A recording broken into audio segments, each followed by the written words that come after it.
Mokgosi. Welcome to the first episode of Rare Realities with Madimo Mimo Mokgosi, where we unpack the rare realities, the conditions, the illnesses. Imagine going to the doctor, walking away with a diagnosis. One, it either can be cured or it can be treated or none of those. You just have to deal with it. Today, I am sitting with my first guest. So much pressure, so much pressure. That is Ta. So easy for Or nails by Star. yes. So today we're not talking about nails. Oh, That's yeah. why. Thank God. So Star, you were diagnosed with breast cancer. Yes. Can you please tell us when and how? Did I get diagnosed? Yeah, but first tell us who you are beside the condition. My name is Sa. I'm from KZN, from a small town called Hammersdale on the west of eThekwini.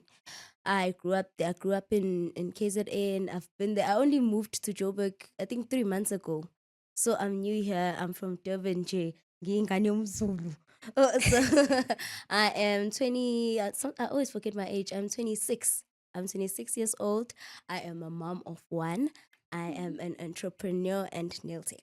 Yes, girl. Okay, so to get straight to the story, I got diagnosed with breast cancer in what year we are now? 2024. I think it was 2022 or 2023.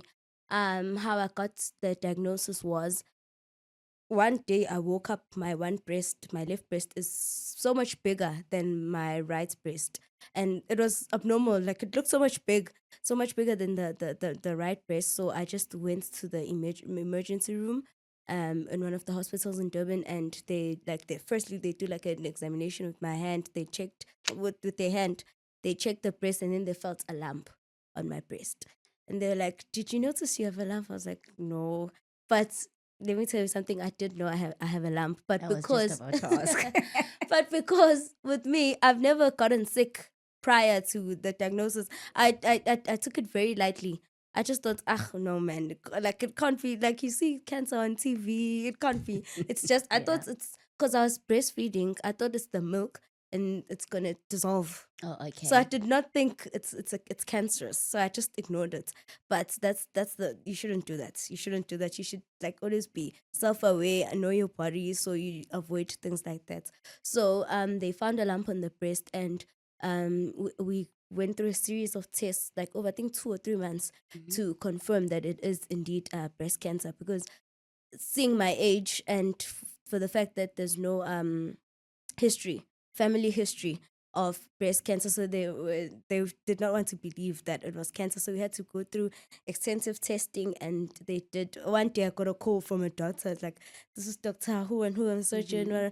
We do confirm that biopsy we did, the results came out positive. You do indeed have breast cancer.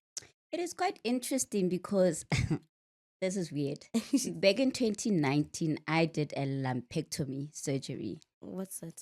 So I won't say I woke up with one breast and then the other breast, no. And I always say it's always advisable to actually check your breast. But totally. I'm going to say something. I might be judged, but this is correct. I find that your partner knows your breast more than you do. Okay. Back then, I remember my partner then said my breasts don't feel normal. Really? And I was like, no. I thought that's like a myth, because I think that's a myth with regards to breast cancer. Apparently the guys notice it first. I've heard of that before, but that was not the case with me. You see, so I went and I was like, no, like you said, I was like, maybe I'm on my period. Yeah, they just feel funny. Exactly. But as the days went by, there were actually lumps. And I went to go see an oncologist. And then they discovered that both breasts had like over, I think with both of them, they were like over 21 lumps. But they were like very small, but growing into one. I think my biggest, I think my biggest was like 5 centimeters. Yeah. When they removed them, they were non-cancerous, thank goodness. Oh, thank goodness. Yeah, so when you say You must Yeah. be self-aware. Like as a woman, you must know like everything about your body. It's very dangerous, like being ignorant. Because if you ignore something, it's gonna get worse. Because with me, they said if I had came to the hospital while I noticed the bump, the breast wouldn't have gotten bigger. Like it would, the matter got worse because I was ignoring it, and then I had to deal with the consequences in life. In life, you will deal with the consequences of all your actions. But would you say it was ignorance or it was fear? I don't think it was fear. For me, it was, when you don't believe something can happen to you. I just thought there's no way. Like I didn't even pay attention to it. I was just going to. I wasn't even thinking about it. I didn't give it a second thought. I felt there. I was like, there's something here, but maybe it's the milk. It's gonna dissolve. Yeah. And then I just went about my day. I wasn't. I had no knowledge on breast cancer. There's no one I knew at that time who had breast cancer. I did Yeah. not think it was a reality. I thought they were acting on TV. I genuinely thought. It's for I thought acting. it's for rich people. Yeah. I thought all these diseases are for rich people. There's no way. I don't have money to pay for the chemo. There's no way. It can't be. And that is why we're here to talk about them and make people aware Yes, that it's a it does real not thing. happen to wealthy people. It can happen to you. It can happen to me. And, it's always something when you hear a condition from a medical Perspective. Yeah. A doctor saying, oh, this is cancer and this is how you need to deal with it. But coming from a patient, nobody asks, how does a patient feel? It's no one gets to ask you that. Fortunately for me, my doctor is so compassionate because she also had cancer. Oh. Yeah, I think that's why she went to the oncology field, but she also had cancer. But with me, I'm telling you that I had no experience with this. So when they told me, I was like, okay, like I did not realize how Hectic yes, it and how is, serious and it is, and life-threatening. life-threatening it is up until Yeah. I did the chemo. Because the doctor was like, Stabile, you're gonna do chemo. I'm like, okay, what's chemo? And they had to explain everything from scratch for me. Yeah. Like even the Bible says that my people perish because they lack knowledge. You have to have knowledge. You have to have podcasts like these where we give awareness to people. I guess it also goes back to, I always say to people, how you deal with a condition mentally counts. Because if you had thought, oh my goodness, I'm going to die, this thing is just going to Kill me. torture me. That's when eventually it does that. Oh yes. So once you accept and you deal with it mentally before you deal with it physically, that's where the cure is. Actually. Yes, true. Because literally your mind is a battlefield. That's what even my doctor used to say. Even now they're asking me to motivate people. They're like, "Star, we love your mindset. You must tell the other patients because you get to the chemo suite. They're so sad. There's this one lady I know from my doctor's rooms who did not want to do the chemo. Yes, because of the stigma around cancer. She had I think it's cervical cancer. She didn't want to tell her husband because she thought the husband would think it's an STI. So no, she was like, I'd rather die. No, I'd rather die than do the chemo. But people need to know that there's life after cancer, and it's all in your mind. If you beat the cancer with your mind, it's just a matter of time for you to finish all the treatments and you're all well done again. I love that. So in case people are wondering how I've been dealing with all these surgeries and making it through, it's the mindset. Yeah. Their mindset is everything, because everything comes from your mind, stems from your mind and your heart. You always have to have hope. Hope is, like I always say, don't lose hope, whatever happens. Whatever you lose. Even if you're in a car accident, you just never lose hope. Never lose hope. Because it gives you something to look forward to. Yeah, and it can be this little, hey? Yes. This little. Weekend plans. That's all you need. Having weekend plans, you're planning, I'm going to the mall on the weekend. That's hope for tomorrow. Because if you let your mind allow you to tell you that you're gonna die, then it's over for you. Yeah, I always say hope and faith goes hand in hand. Yes, true. You need to have faith that you will conquer and you will get through it. But at that moment when you were told that you had breast cancer and yes, you need to go for chemo, obviously chemo does not necessarily mean that it will clear all the cancer. It's up to you to have a positive mind and say that obviously It's gonna work. It's gonna work. I did not know that. I found that out during guys, this medical things. I thought with me, whenever I'm faced with a situation, I just look for a solution. So the doctor's like, we're gonna do chemo for 6 months. I'm like, okay. I like that. But now the chemo, there's a chance that it might not work.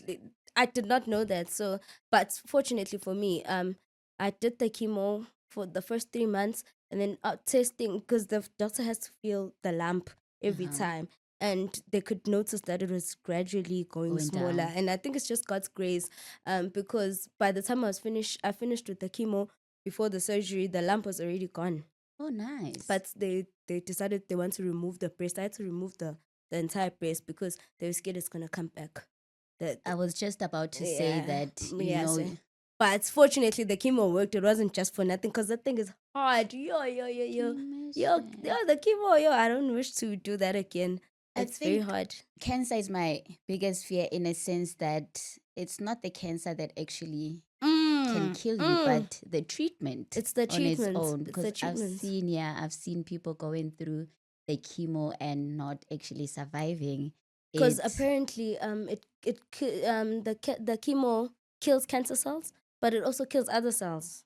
It doesn't know, this is the good cell, this is the bad cell. So like your immune system is weak. Someone can just cough here while you're on chemo and you'll catch the flu and die. So you have to be like extra careful. On top of having a positive mindset, you have to be extra careful. Do not surround yourself with people like isolated. It's quite a lengthy process, but it's doable. I take it also suppresses your immune system? Yes, it does. It does. You get infections easier than you're like a baby. Yeah, you get infections, so you have to protect yourself. Sometimes you on the day, like I get the chemo, because you get it through a drip, right? And then on that day, you feel so weak. Fortunately, my doctors were always on call. So you feel so weak, like you literally feel like you're gonna die, like something is leaving your body. So they just ask you to come to the hospital. If you I don't know, I'm not too well knowledgeable about what's the CD count. Oh yeah. That's something to do with that. The count is low or something. You feel weak, and then you have to go to the hospital immediately, and they try to treat you to give you some energy while the chemo works through your body. So the chemo is the hardest part. It really is the hardest part. Like, I'm trying to make sense of the treatment. How does it work? So do they inject you? Like, because I know with dialysis, it kind of takes in your blood and takes it out. Yeah. But with chemo, okay, so it's like a drip. You know, a drip. Oh, okay. Like a bag. Yes, like a bag. It's in liquid form, right? Okay. And then they give you like through a needle, like in the hospital. Like they give you through a needle, and you just sit while it drains into your body. That chemical is the chemo. So they just give you that, and then they give you a whole lot of medication to work on the side effects. Because they don't know which side effects you're going to get. There's a whole list of side effects. At least they prepare your body. Yeah, so they give you a whole lot of medication, pain, nausea, everything, steroids. They give you everything to try and manage the side effects. So it's basically that. With me, for the first 3 months, I was going there once every 3 weeks. Oh, okay. So yes, so I took the chemo. I think that's 4 times. Once every I go this week today, skip 2 weeks, and go again. Because that chemo was so strong, so it'll hit me for the whole week. I mean, I'm bedridden. And then after that's the hardest one. And then my doctor put me on the one that I took every week for 3 months. So you take the chemo according to your diagnosis. So since my cancer, it's a hormonal cancer. It's not genetic. Okay. It's not I didn't get it from my parents or anyone in my family. So basically, they're saying one of my genes mutated. So it was a hormonal cancer. Then the doctor tried to explain that they're trying to kill this one gene. So the chemo is different for everyone, but it's basically in liquid form, and they just give it to you. But the doctor is the one that stipulates how long you're going to take it and how often you're going to take it. Okay, so how long did it take for it to clear? What do you mean clear? Like the cancer to clear on its own, or did you have to like go for surgery to remove for it to be completely. Okay, so after I did the chemo, I did the surgery, right, where they removed the breast. Okay. Then they take the breast and test if it still has cancer. They can't tell after the chemo if the cancer's gone or not. Imagine. They Yo. can't. They can't tell. They just, my doctor could just feel that the lump is gone. But just because you can physically feel it doesn't mean it's not there. It's not there. So they had to remove the breast and test the breast, like cut it up into pieces and look for cancer. And I think they said like it was less than 1%, but I'm guessing the chemo worked. But the only way they could find that out was to remove the breast, to test the breast. And I was like, what you gonna do with my breast? They're gonna like, did you ask for it? The doctor said he's gonna frame it and put it on a wall, and it was like, no, they're gonna dispose of it. So they just wanted to confirm that the cancer is really, really gone. Okay. I wanted to ask, while we were on that on the treatment thing, so are there chances that it can reoccur on the other breast? Yes, they do say that. Yes, they do say that, because at the moment I'm going for testing for the other breast. Like I go like I skip 2 months and then go check, because I don't know. I generally do not know how this works, but there is a chance that it could come back on the other breast. Yes. So, and there's also I have an opportunity to get a breast reconstruction, where they give me another breast, like via surgery. It's for it to look normal. I'm like, no, because I'm scared. I'm scared. Like, what if now this? I think they're gonna put a plastic. What if it brings more cancer back? I just prefer living with one breast. It's fine. I'm not gonna die. I mean, if it does not affect your confidence or it does not affect you like emotionally, then why? There's no need. I just told my doctor, like, there's no need, because now I don't want to raise chances of the cancer coming back on the on the second breast. Like, I don't want to ever go through that again. I just want to live my life. Just leave me alone. I don't want no reconstruction, because I don't want the cancer to come back on the other breast.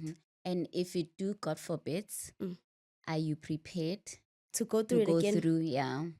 I can't say I am prepared, but if it does come back, I will have no choice. But I'll be at a better position now, because I went through it. It won't be like something new. Yeah. It won't be a matter of, what's happening, like in the first time. I have the experience. I know it's doable. I know I can get over it. So I'll be at a much better position, like mentally. But it won't come back. No, it won't. It won't come back. I just see you like looking at it like, yeah. I'm ready to fight you, whether you come or not. I'm ready to. Not my portion. But I feel like you're a very strong woman. And for someone at a very young age to be experiencing such a hectic, life-threatening. I mean, cancer is scary. Serious. It's a serious thing. It's so serious. But there's a quote I saw in one of the series. I'm not gonna mention the name. That a woman, the strength of a woman is only shown through, like, when she goes through something. When you're sitting, you don't know how strong you are up until you come across something that you need to reveal your strength. So I also did not know how strong I am. I'm only seeing now that I've went through it. I was like, what the hell did I go through? And how did I even go through it? So I got to see my strength through that. But prior, I wouldn't have considered myself as a strong person. It's true. I think with stubborn people, realize how strong they are when they go through something. Yes. And then there are people who see strong people and pick the strength from them. Important. But as a strong person, I mean, I'm talking from my side as well. Yes. It gets tiring. It does get tiring. It does. You're not always strong. You just have. I'm just putting on a brave face. But like in life, I believe in life there are seasons.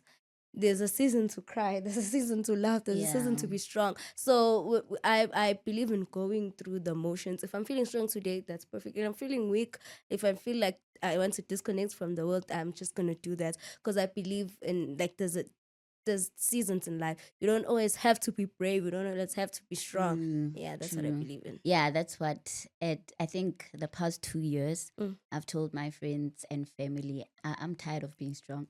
Now it's time for you guys to be strong please. for me. For me, you know, I think I got used to going to the hospital and coming back with a diagnosis. And like you said, I love my team as well, my transplant team, where they'll basically be like, okay, you've got a diagnosis. Let's say you've got this, but here's the solution. Oh yes, perfect. You know, they don't make you go Like home and go wonder, what am I gonna do? I don't even know what this condition is. And I think with cancer as well, and we also need to change the mentality we think of illnesses. There's no better illness. True. There's no better. There really is. Everything, Jay. I get better, guys. Honestly speaking, also because some people are like, at least you had. At least no. There's also a thing of I believe in the fact that you get dealt with things that you can handle. If I'm not strong enough to handle, let's say, cancer, I can just handle the flu. I mustn't compare the flu with it's all hard. Like there's no it just depends on you and how. I don't think there's an easier sickness. No, there isn't. Every much. It's hard. We are it's hard. And sometimes you just not sometimes, all the time, you just have to accept it, because there's also, you get also people who are like, why me? Why if not you, then who? If not you, then who deserves to get the cancer Yeah. now? I don't know. Just be ready to deal with it, because there's life after the sickness. That's the most important thing. But there's no like easy. There's no hard. Not even after. There's life During. before, during. Because now, during you discovering yourself and your strength, yes, and more than anything, the people around you, how did they take it? Yo, my family was so scared. Oh my goodness. They'd call me every day. My aunt, she's gonna see this. I'm talking about it. She called me every day. I think it was because they knew, back to the thing of ignorance. They knew about the disease. They know how deadly it is. They genuinely thought I was gonna die. They'd call me. They'd give me advice. You must put castor oil on the lamp. It's gonna go away. Like, and sending me TikTok videos of other nurses. Like, we're selling this tea. This tea kills cancer. And I'm like, oh my goodness. Can you please, guys, just allow my daughter to do her work? Because there's also a thing of like, I don't allow people to instill their fear in me. That's why I don't like talking to people while I'm going through something, because I don't want you to instill your fear now in me, and now I'm scared. And at the same time, I did not want to mix the forms of medication. I just wanted to go the medical route. So I don't wanna. So now when I'm healed, I know who to give credit to. I don't want to try this and this and this. I just wanted to stick to one thing. I knew it's gonna work. I'm gonna come out with this fine. Don't call me. It's fine. I'll be fine. I think that's one thing people really need to stop. Because one, it's not like they talking from a personal experience. They've seen, they've heard, like everything. They just bombarding you with a lot of information. All the information. I'm like, what? Because like people have the nerve. Like some people just random strangers. Because my number, since I do nails, my number is like everywhere. So now people would know, who have heard that I'm going through this. I just get a message from a total stranger, someone I don't know. Hi, I'm selling these pills there for cancer. I'm like, what? Who said I want your Like, pills? I'm sorry to say this, I am always tempted to ask, have you tried them? Do you have cancer? Or have you tried them? And if they work for you, good shot. That's not for me. If I need your help, I'm going to reach out. Like, I know about all of you, so it's fine. You don't have to... Guys, people think they can just be tiring, and it's so tiring mentally as well, having to deal with all these people. It is. I mean, one, you're also dealing with all of that, but your doctor has assured you and given you the options, and then there's someone that comes and says, yo, I know somebody you can go to that can help you. People really need to stop. Yes, I'm sure it's coming from a good heart, but they really need to Yeah, stop. yeah. So that's also the point there.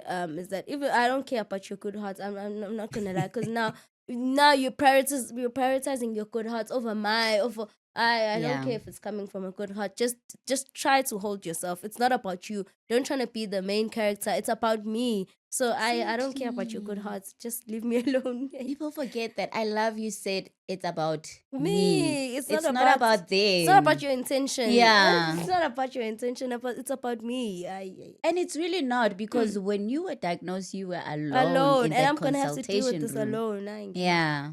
It's not And about you. again, mixing medications or hearing what people think And it trying might out work, everything. when the real thing does not work, you're going to blame the real thing, Yes. not what you interfered. What if it clashes with what if the chemo clashes with the herbs? Yeah. Now, what if the herbs makes the chemo not to work? It's a risk, and you only have one life. You are responsible for that one life. So every decision you take on that one life, it's up to you. You will face the consequences. So if you try to make a decision, just make sure you're willing to pay. If it's a good decision, you're gonna get good consequences. If it's a bad decision, bad consequences. Be willing to pay with them. You deal with it. Don't do it just because your aunt said you should do it. Yeah. Because they're not gonna pay. They're just gonna say, "Oh, sorry." I thought it would. I thought it would. Yeah, you have one life. You live every day and you die once. Let It's your yourself live. responsibility. Let yourself live. So now, for someone who is sitting out there, can feel these lumps. Yeah. Can feel, Yeah. because they get uncomfortable. Yeah, they do yeah, get yeah, they do get uncomfortable. uncomfortable. What do you say to them? What's your advice to actually encourage them to go out there and actually go have their breast checked, regardless of the outcome? First things first is just not to lose hope. That's the very first thing. Don't feel hopeless. Don't think it's the end of the world. You might be feeling scared that it's not even cancer. So there's only one way to find out, is to go get it checked out. As I said, you are responsible for your life, so you have to go get it checked out. To try find what's going on, how to deal with it, and don't let it get worse. Don't let it gets to a worse position. You had just have there's literally nothing to fear. When I went to that breast clinic, you just like an X-ray, the mammogram. It's like an X-ray. You just stand there, just the rays go over. Like there's nothing to be scared of. It's better to know than to not know.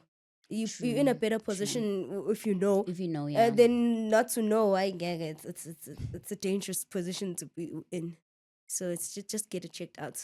Because I've heard people who actually say it's better not to know. Way. Because at that point, they're living their best life. Not knowing. It's being irresponsible. It is That's called being true, irresponsible. True. Aye. And then it goes back again to when you know and dealing with it mentally.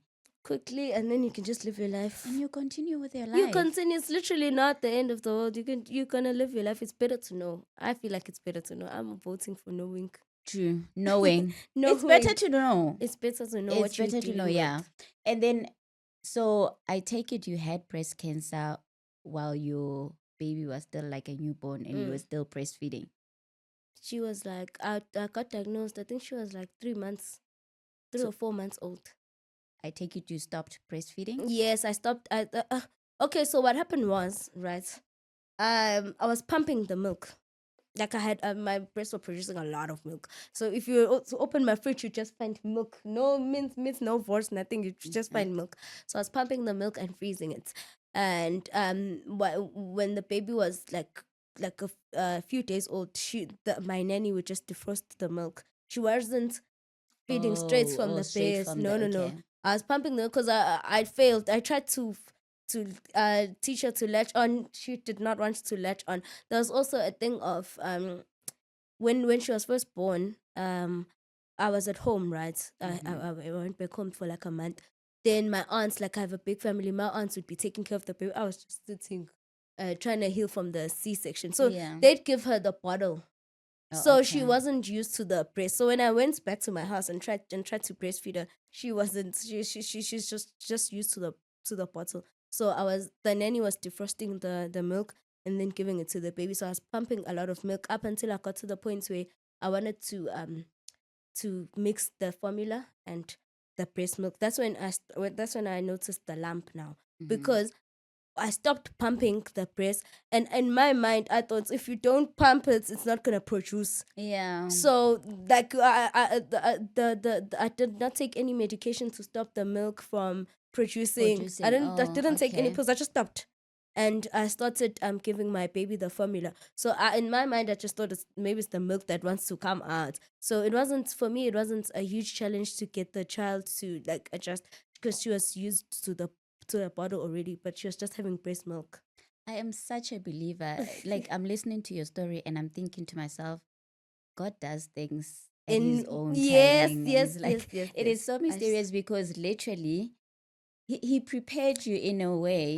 Guys, people just think you too much of a believer, but that's literally what it is. That's God. It's literally God planning. Yeah. He does prepare things in his, like, he prepares things ahead. I can't. This is what I always say. But it's just like you have too much faith. But I just believe God plans things the way, like, ahead, like he knew it's gonna happen, like step by step. Like, I'm listening now and I'm just picking up the, actually this girl was like he was like, and it goes back that God does not give you something that you cannot handle. I mean, how you tackle this thing, it was also God doing, giving you strength and preparing you that this will be yes, it's a difficult time, at but that it moment will be when it's road. happening. It doesn't feel like you have the strength, but trust me, you have the strength within you. You have the strength. It's just difficult to try and motivate people and tell them, you can do it, because at that moment it doesn't feel like it feels like life ends today. But trust me, like, God knows what he's doing. He'd never give you something that you don't have the strength to pay. Never. He knows. It goes back to, for he knows the plans that he has for us. True. The plans are not to harm us, but for us to prosper. And here you are, you prospering. Look, you didn't take the cancer and make it your own and sit in the corner and be like, cry. You know what, do as you can, or do as you must, because I think if you had given it that opportunity, you wouldn't be here today. I wouldn't. I won't lie. I probably would have died by then, because that was very painful. That was very hard. But as I said, like, you are responsible for you. Like, it's so shocking, but your life is in your hands. Literally, your life is in your hands. So if you give it power, it's gonna have power. You should take back your power. You just reminded me. You see, I've got a tattoo that says "Why not?" Okay. So I place it on my hand because my life is in my hand. Yes. So every decision I do is like, why not? Why not? Literally, like, your life is literally, and that's what I genuinely believe in. Okay, now let's talk about how it affected your life, because I know it might have affected your life. It may changes things that you were not prepared to do. At that time, it's things that I felt like I was not. If you had told me, I told you, I'm not ready to change my life like this. But now that it's happened, you realize that it was necessary. So it affected, most importantly, it affected my business. Like, my business is literally my baby, my firstborn. Then my child is my secondborn. So I had a nail bar. I had 2 nail bars that were running, like, efficiently, like, with employees and everything. And I had to close them down, because I realized they can't run without me. So that's also I learned a business principle that you must build a business that can run without you. But that's a topic for another day. So it affected my business. It affected my finances, obviously, because treatments is expensive. It's expensive. Now, Kona Futi, go back to the topic of God planning things ahead. I did not even have medical aid up until I fell pregnant. So because I never got sick. So when I fell pregnant, I thought, babies get sick a lot. Let me get medical aid. This is the same medical aid that paid for my chemo. Imagine not knowing it was actually it wasn't for the baby, but you in hospital. Guys. So it affected my finances, especially because there wasn't any money coming in. It affected my social circles. Because I can't go out now. Like I can't be, Yeah. like I'm from a vibrant city. I'm from Durban. Like there's so many activities to do, but Yeah. I can't be within people. People are asking, "Where are you? Let's go say Tukzin." I I can't even go. I Like, don't have the energy. I don't even want to explain it to them. So Yeah. what I did was I just closed myself off. If we can check my phone now, it's on do not disturb. It's been on do not disturb from the time I got diagnosed. I don't want anyone to call me. Now I'm used to my phone not ringing, so I'm the one who calls you back. Because now I don't want to have to explain, "Hi guys, I can't come." So it Yeah. affected my social life, affected my finances, affected my mental health. But I totally got over it. I just made sure that if I lose everything here, I mustn't lose my faith. I made sure that I should True. come out with my faith from this. And True. what gave me hope, because there was a point during the chemo where it affects your nerves. Like sometimes you can't feel your hands. So I was like, because I work with my hands, I was like, yeah, God, please let this not affect Yeah. my hands. And when they told me they're gonna remove the breast, I was like, thank you, Jesus. It's fine. You can remove as long as you don't remove my hands. You can take the boob. You can take. It's fine. I Yeah, have you my can take the brain. boob, I have yeah. my hands. I can still get back up. I have God. Those are the three most important things in my life. God, my brain, and my hands. I feel like my brain is so good. I can get it, guys. You can More take the than breast. It's fine. anything. It's Yeah. fine. Well, you still I functioning still without function. without the Yes. breast. Oh, Yeah. I have to tell you that. Oh, that's a sponge. So you Yeah. can't like really see. But you're still gorgeous. Thank you. Yeah, life will show you things that you were not even thinking It of could happen to anyone. Ay. To anyone. But I'm just glad of your positivity because it brought you here. And Yes. thank you so much for sharing your story. And I know for a fact that it will reach the right people. It does not necessarily have to reach someone living with cancer, but a family member who's living out there and be like, oh, actually, I know someone. I was Who's going listening to through. someone who went through the same thing that you are going through. Maybe you should look into hearing their story. Yes. Because that's where, honestly speaking, we picking all these things up. And it's sad. Well, it's not sad, as in like soggy sad that we But go it's through. unfortunate. Yeah, but it's unfortunate, that we end up facing situations that nobody, and I mean nobody, prepared us for. But again, it goes back to God's having a plan. Yes. He just It gave happens us for this a life. reason. Yeah. We only have this life, Only and one. for us to live it. And you are living it well. You changed your situation and you said, you know what? And again, maybe it goes back to you weren't meant to, because I saw you had like a business with people working for you, but now you ended up doing it visually. Yeah. So that's also another factor into it. Was if I hadn't had the cancer, I wouldn't have thought to reinvent my. I would just be living day to day. Like before cancer, I was just living to pay my rent and pay my the salaries and the expenses, and we'll see next month.